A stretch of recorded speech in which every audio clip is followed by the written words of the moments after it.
Good evening, everybody. This is Dr. Palacios, and we're going to continue exploring the nutritional content of fruits and vegetables. So in today's video, we're going to talk about the pear. Let me share my screen, and we'll be ready to start.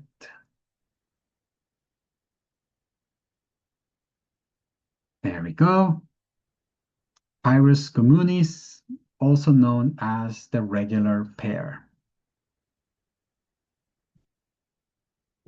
Now, let's first explore where the common pear comes from. But as you see in the picture, we have two major ones. Now, the first pears were cultivated in the lands of Central Asia and Western China, as you see around this region, lightened up by the map itself.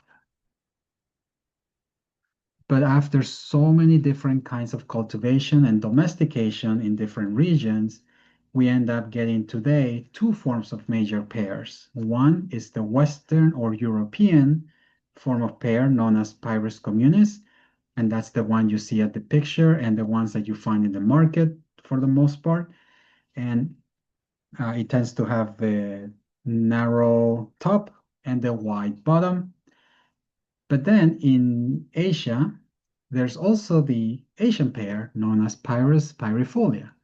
And in this case, the pear has a smoother consistency and it's basically very circular and the texture is very similar to that of an apple. Now, let's explore the medicinal compounds of the pears. Why are they good for us? So first, let's take a look at the peel. We have compounds known as phenolic acids that include arbutin, which we'll talk about in a little, flavonoids, which are the anti-inflammatory forms found in fruits and vegetables. One of them is being quercetin, and if you remember from previous presentations, quercetin is helpful for neutralizing mast cells and other histamine products that essentially help with allergies. And then we have dietary fiber in the form of sorbitol, which again we'll talk about in a little bit. The fruit itself has triterpenoids known as butylenic, oleanolic, and ursolic acid, carotenoids, which we'll also talk about, and then chlorophylls. Chlorophylls are the green color of the fruits and vegetables, and they tend to be pretty good antioxidants when humans consume it. So let's take a look at some of these compounds. The first one here, all the way to your left, is arbutin. Arbutin is a product that is used today quite a bit in the skin industry, and it helps to whiten dark spots. So you will see it in serums or in skin applications. Also, it is a potent anti-inflammatory, so it can be used also internally. Then we have the ursolic acid, which is right at the bottom here. And this compound is another strong antioxidant, but in this case, a little bit of a research, it shows that it has a weak aromatase inhibitor. So aromatase inhibitor allows the production of excess estrogen and sometimes excess THT, which are more of the harmful compounds of testosterone and estrogen. In this case, ursolic acid blocks that pathway and it helps with potentially with hair loss and prostate issues. Now, again, keep in mind that this is only the action, not the exact medicinal action of the pear. It's only the chemical. And then if we take a look at on the right side, up top, you have this very large molecule. Then this is known as the beta carotene. And beta carotenes, what they are, they're essentially the vitamin A in the plant kingdom. or the fruit kingdom. In other words, these compounds become vitamin A in our bodies when we consume them, and they can help for skin, the immunity, and vision. And finally, we have sorbitol, which is this little kind of like tic-tac-toe form of version, and it's a form of sugar.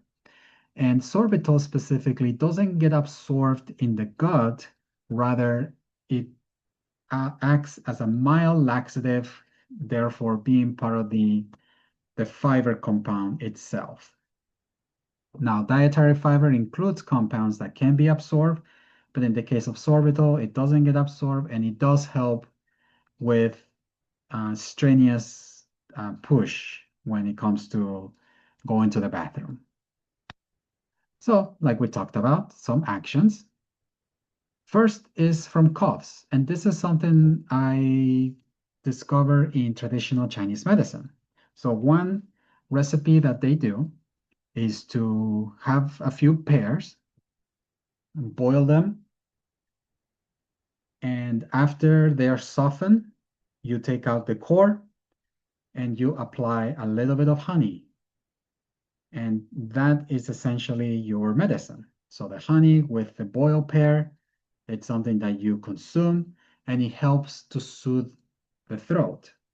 Therefore, it can be used for those stubborn coughs, especially dry coughs, if you ever want to take a look into it. For recipes, please feel free to look around online, for there are many kinds, and keep in mind that I'm only providing information here. Next, it can also be used for constipation due to the dietary fiber and sorbitol.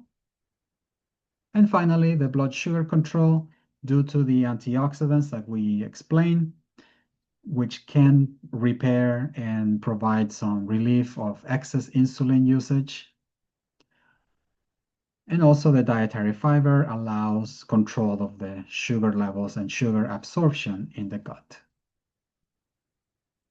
Now, let's be cautious with pears if you have irritable bowel syndrome, also known as IBS, which is a form of gastrointestinal complaint that goes through a period of constipation and a period of diarrhea.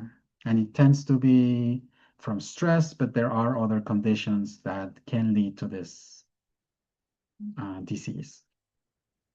Birch pollen allergies, because there is some cross-contamination and some hybrids compounds. If you have birch pollen allergies, I will be a little bit aware about the pear itself. And finally, I like to end with a little Turkish proverb pronounced armut pish, agzima düş, which essentially means a ripe pear doesn't fall into your mouth, indicating the effort and hard work that you must put in order to have what you're looking for. So in the Turkish community and many other parts of the world, this is a very common proverb that may use pears or other fruits, but the idea is to incentivize hard work for your efforts. And that's all I have today. I hope you enjoyed and learned something today. If you enjoy the videos and want to get more updates, feel free to like and subscribe, and I'll see you next time.